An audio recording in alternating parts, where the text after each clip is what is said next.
कहानी का नाम जिस लड़के ने सितारे बोए। एक शांत से गांव में जहां पहाड़ और नदियां थीं, एक जिज्ञासु लड़का रहता था। उसका नाम था आरव। आरव दूसरे बच्चों की तरह नहीं था जो दिन भर खेतों में खेलते रहते थे। उसे आकाश देखना बहुत पसंद था, सुबह शाम और रात। वो अक्सर अपनी दादी से पूछता, दादी, तारे सिर्फ रात में ही क्यों चमकते हैं? दादी मुस्कुराकर कहती, क्योंकि वो दिन में सोते हैं, आकाश की जेबों में छुपकर। एक शाम तेज तूफान के बाद आरव को नदी के किनारे एक चमकता हुआ पत्थर मिला। वो उसकी हथेली में छोटे तारे जैसा चमक रहा था।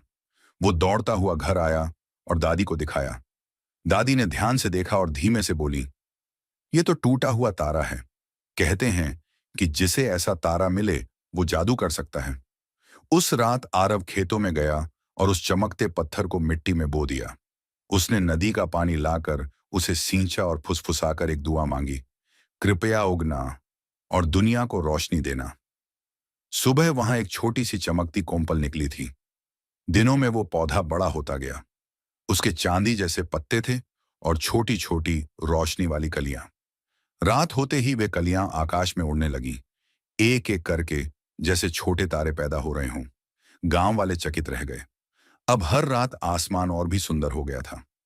लोग दूर दूर से तारों का बाग देखने आने लगे। आरव को सब वो लड़का जिसने सितारे बोए कहने लगे। लेकिन आरव को शोहरत की चाह नहीं थी।